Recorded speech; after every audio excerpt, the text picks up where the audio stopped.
Em dezembro de 1783, um homem entra em silêncio num salão em Anápolis, nos Estados Unidos.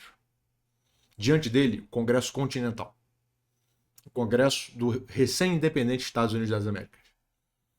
Mas o poder não estava com aquele Congresso. O poder estava com aquele homem. Ele tinha acabado de vencer a guerra e era o comandante do exército mais poderoso das Américas. Muitos queriam que ele tomasse o poder ali.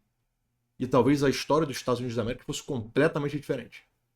Mas a decisão que esse cara tomou surpreendeu todo mundo e mudou para sempre a história da liderança. Eu vou te explicar, mas lá pro final do vídeo. Porque antes, a gente tem uma pergunta que você precisa se fazer.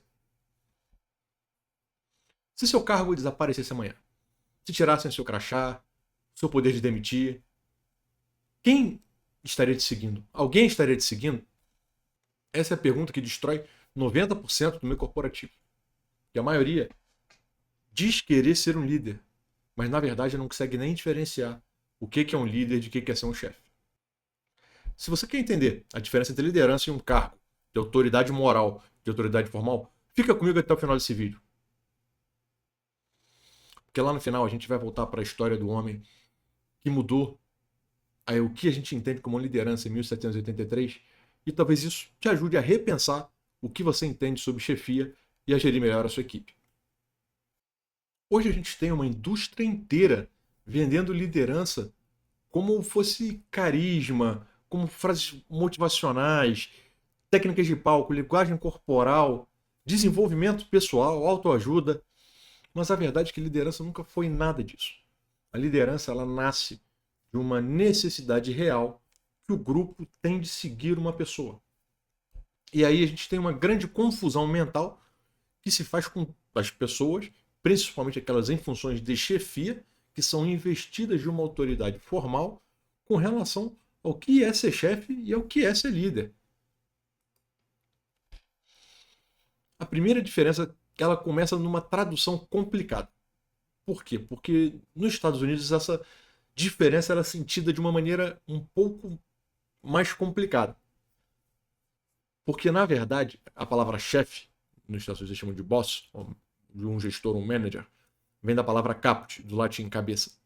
Já a liderança, ela vem da palavra to lead, do inglês, que para os dicionários americanos tem origem numa palavra do alemão, que quer dizer light, que vem do sentido de seguir, que vem do sentido de movimento.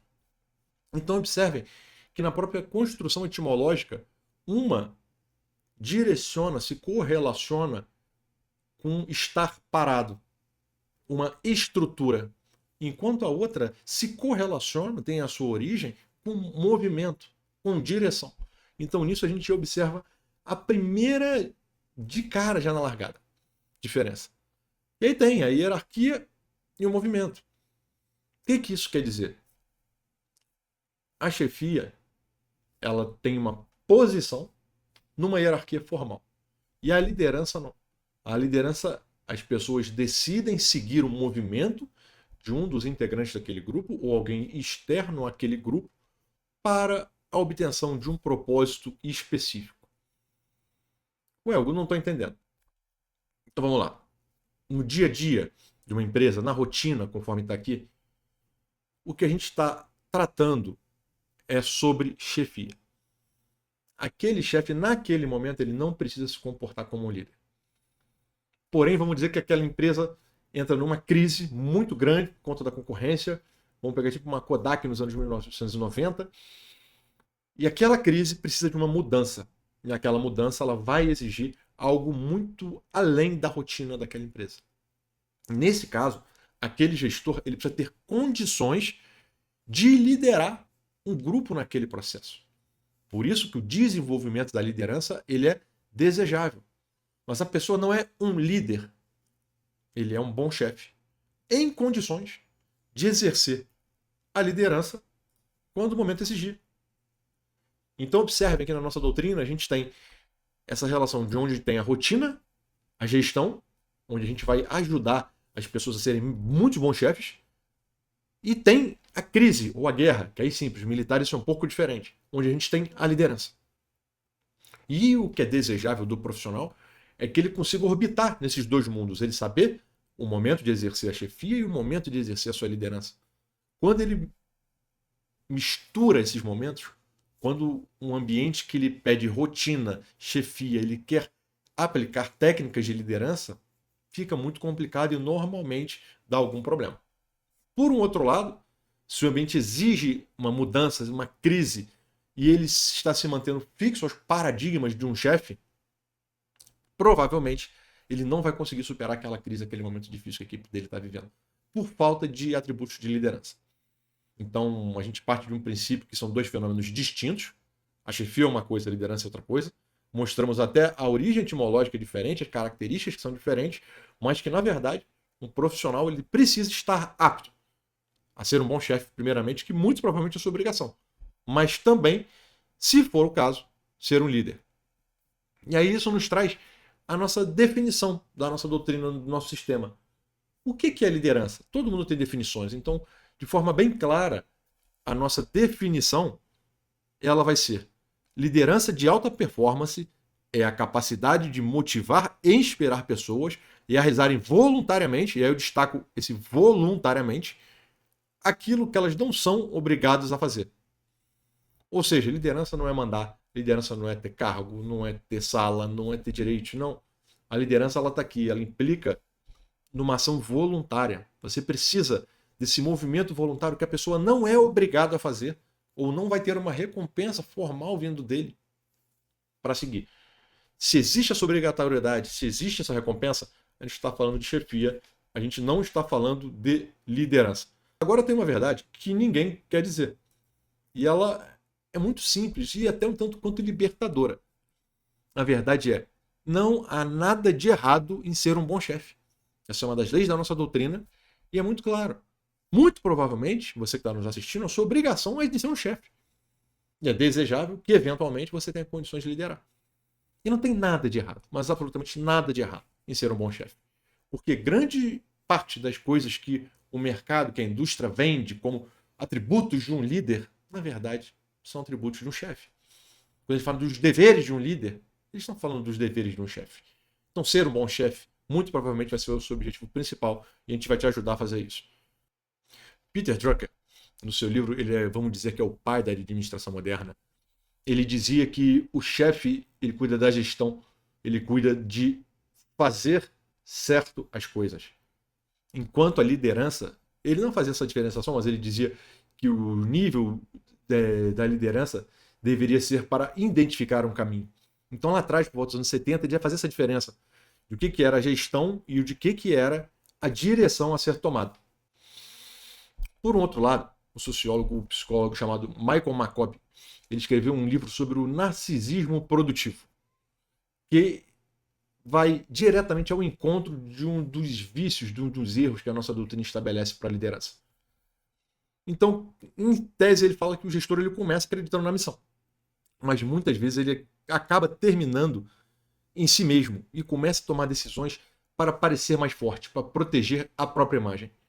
E é nesse momento ele destrói a única coisa que sustenta a liderança de verdade, que é a confiança. Então observem que a gente usa o Peter Drucker para começar a estruturar o que é a gestão, o que é a obrigação do chefe, que não está falando de liderança. E a gente tem o Maccoby, que quando ele fala desse narcisista produtivo, esse narcisismo por vezes cativa, agrega, impressiona, faz as pessoas seguirem alguém. Mas que normalmente ele acaba perdendo ou se desvirtuando quando o ego ocupa o lugar do propósito nesse processo. E o líder acaba decidindo por si, pela sua imagem, pela sua preservação, e não para atingir o propósito como a gente gostaria. Ou como aquela relação de liderança desejaria. Então, para ilustrar, tem uma história que eu vou compartilhar com vocês. Então, há uns anos atrás, eu estava trabalhando numa embaixada na República Democrática do Congo, que é esse país que está no mapa, particularmente em Kinshasa, com uma equipe de segurança de embaixada, que a gente não cuidava não só das instalações da embaixada, mas da segurança do corpo diplomático, das viaturas, das residências, etc. De todos os bens brasileiros naquilo ali e dos nacionais. Em um momento teve uma greve geral violenta, que é o que eles chamam de Ville Morte. O que isso quer dizer? Vila morta, né? Cidade morta. Está todo mundo proibido de sair. E é extremamente perigoso a pessoa sair, porque ela pode ser atacada gratuitamente só por estar descumprindo essa Villemot. E o embaixador tinha um compromisso inadiável no Palácio do Governo, que passava exatamente por uma região complicada, distante, não era simples para chegar. Então, reuni a minha equipe, a gente discutiu os procedimentos que a gente tomaria, e ali a gente observa em um primeiro momento que a equipe propunha ou estava propondo que a gente convencesse o embaixador a não realizar essa atividade, a não realizar essa reunião, em virtude do nível de segurança. Então seria um assessoramento nesse sentido. Ouvi a equipe como um todo, óbvio, fui conversar pessoalmente com o embaixador, eu não era o comandante, eu era o subcomandante, mas o comandante estava de férias, então eu estava respondendo pela equipe. E conversando com o embaixador, a gente entendeu a importância de se manter aquela atividade, ainda que fosse com risco extremamente alto. Então voltei para minha equipe e foi aí que eu vi exatamente essa diferença da chefia para a liderança.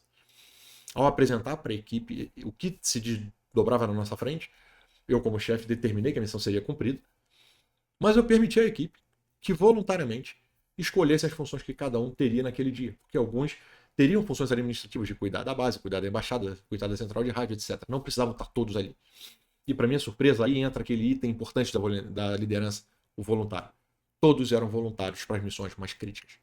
Então não era só uma chefia, não era só uma questão deles cumprirem a ordem de fazer aquilo ali sob extremo risco. Era uma questão de voluntariedade para assumir as missões mais críticas.